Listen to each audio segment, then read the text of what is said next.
All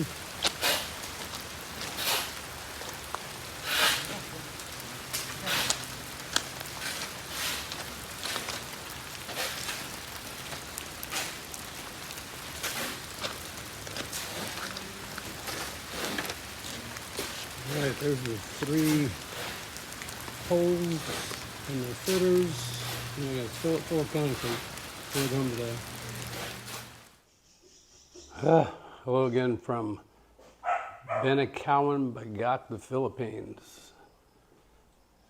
This is take 2 on the 31st of May 2024, because the last one I did was upside down, which I do sometimes, but I caught it at least before I posted it. So, yeah, it is hot. It's hot and muggy. It rained. It's been raining for about the last 10 days, which we needed so bad because it really hasn't rained since, I'm going to say, November. I know we had one good storm since then, maybe a shower or two. But yeah, it's been terrible. Terribly dry. But yeah, we guys just got started on our carport today. And got a couple other projects going on inside. I'll show you them now. So I had a brother at work 3-4 years ago gave me pointers on how to weld. So I bought me a welder, a little 115 volt, 135 amp MIG welder. And I use that on my '02 Mustang and my '66 Mustang, put in floor pans. I put in a bunch of stuff on the Mustang, subframe connectors and just stuff. It didn't have to be beautiful, just had to be welded in good. And then I would clean it up with many hours of grinding. But so I just bought this little Lotus, which is a Philippine brand. I got other stuff that's Lotus. No reason to have any predetermined thoughts about quality because it's from the Philippines, because the Philippines makes a lot of aviation parts. So I haven't had any problems with them. So I'll keep buying them. They're not inexpensive. I mean, they're not Snap-on expensive, but this one here was 220 volt, 200 amp MIG welder, gasless. And it was about 8,000 pesos, we'll say 130 bucks. So I bought that, and then I realized that if you're gonna get a welder, you need to get all the safety stuff.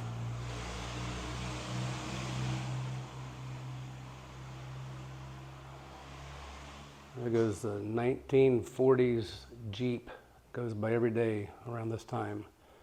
But anyway, I got a cart for it, and I got some doodads just to make welding a little more fun. I'm starting now right here. It's a railing.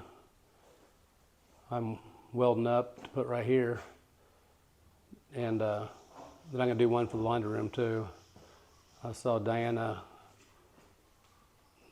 almost fall the other day, so it made me really think that I need to put some railings in. And this is actually galvanized. I know galvanized isn't what you want to be welding, but I try to take as many precautions as possible. I sand it back where I'm going to weld, and wear a respirator and exhale the whole time I'm welding. So it's coming out good. It came out real good. It's dead nuts on, fits perfect. I just got to clean up some of the splatter.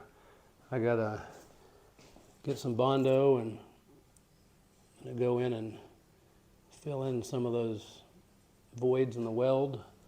I'm not welding a ship here. It's a handrail railing, and it's welded. It's very. I did it all the way around, so It doesn't have to be perfectly welded. So all the cars are doing good. We'll come out here to the carport.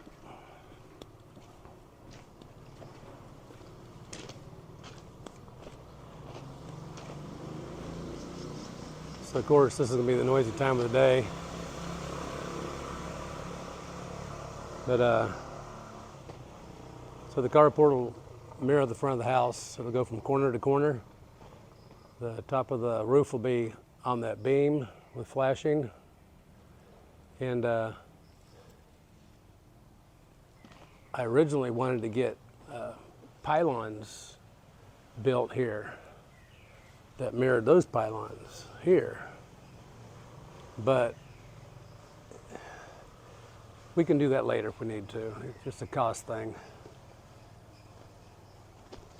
And I got photos of the footers. They did a full footer under there, and it's at least a meter deep at least. So we got 3 of these poles. They're heavy. I picked them up. They're heavy duty. So we have 3 of these poles, and then we'll have a bar coming across there. I think another pulley said, and then the structure, and then the roof. It'll have gutters on it. Then they're going to take all this. This will all be leveled out. So all this caribou grass here, which is fantastic grass, he said he would do it, but I may, if you don't get around to it, I'll do it Saturday or Sunday. Come out and just scalp it. He's got a line here, so I know where the end's at. And then I'll do my best to kind of make a sod out of it, bring it in the backyard, transplant it, let this stuff start spreading.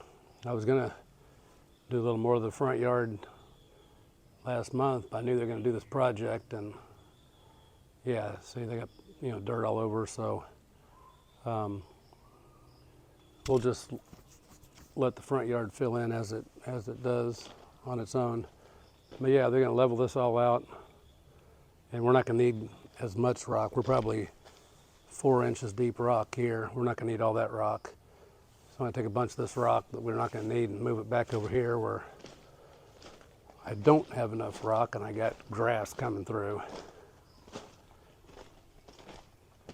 I've sprayed grass killer on it twice, and it keeps raining, so I don't know how much it actually is gonna work, but it's turning brown. Then the sandtole guys came today, picked sandtoles. We got 10 sandtole trees because this was all farmland, sandtoles and coconuts. I cut all the coconuts out because I don't like coconuts. I don't want them over my head, and I don't want coconuts falling on me or my cars. So all the coconuts are gone, but we still have the sandtoles. They're, like I said before, probably God's messiest tree, but they put out great shade. I'm not for sure if I'm getting that sandtole. There it is. Yeah, that's a sandtole. They missed one. So they, I think, paid Mama 3,500 pesos, which is roughly, let's say, $75 for 4 trees. Although we got 10 trees. We pretty much butchered a lot of these trees, so they're not real productive as far as getting sandtoles off of them. So that was the deal. 4 trees, about $75. Hey, I mean, if they didn't pay us for them, I don't know what the heck I would do with them. They just fall on the ground and rot. So, yeah, it's been raining a lot. I've been out here digging up more construction debris. This is where they had a they were mixing concrete, and they had a bucket, big bucket lifting up to the second floor. So there's all kinds of concrete splatter around here. I mean, I got it all over the yard.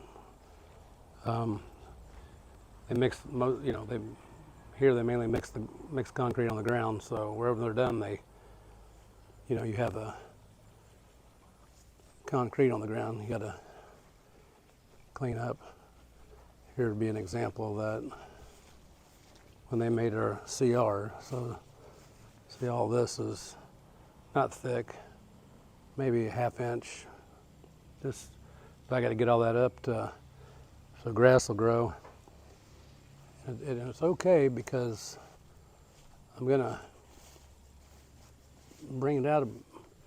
I originally put rock against this wall to keep the dog from chewing on that drain line for a soft water system. It runs all the way to the back. But I think I'm gonna keep putting rock maybe about 4 feet out, all the way up to about the laundry room right there, and then move these plants out a little bit away from the wall, and then eventually make concrete boxes with raised beds.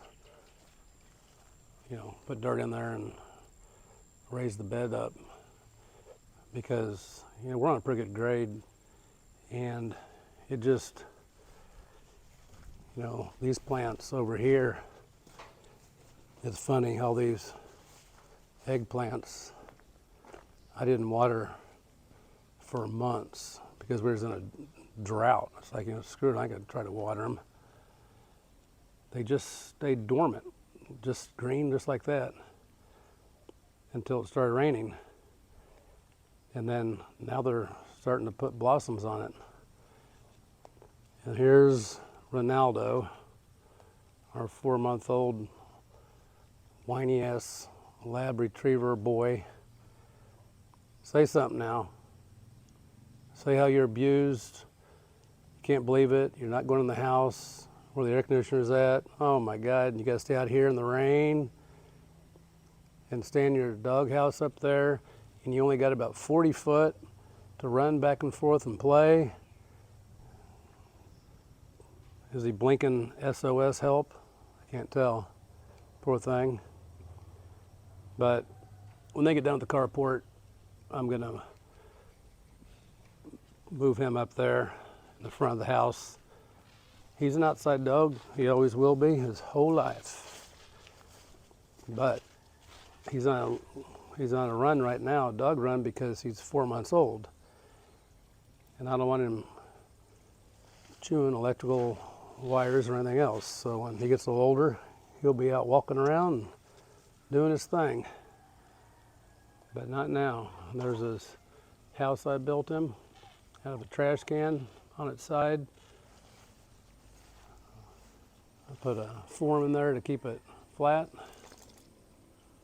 So he's got a place to lay in there, totally dry. Yeah, it's all good.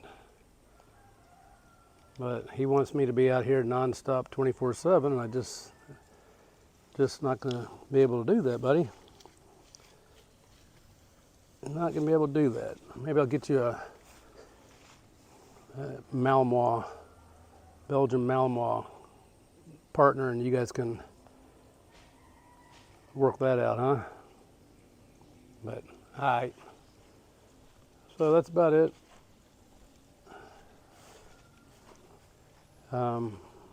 Yeah, I made that last video, and I was planning on making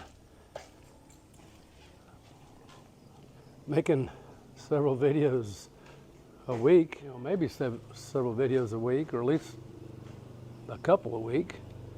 And right after I made that last video, I lost my voice for 3 days again. So I dug around, I found a company that I could go to that would help me find subscribers. And apparently they're not bots.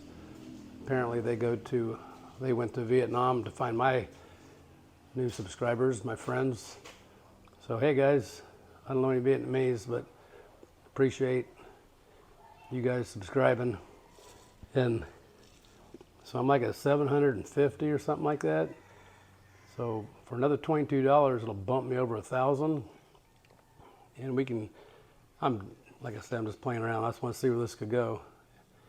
If I get any kind of notifications once I hit 1,000 to, guide me into other areas of Yahoo or YouTube, or how this works, I have no idea. And after the second $22 and get me over 1,000, if nothing happens, I will cut my losses at $44 and still just kick out my silly little videos like I do every once in a while. But yeah, I appreciate it. Wish more of you guys would set up videos, and just a way to communicate, see what's going on with everybody. Y'all take care. It is hot and muggy. I'm soaking wet. And I've been starting to cough again, so I don't know what that means, but all right, y'all take care. Bye.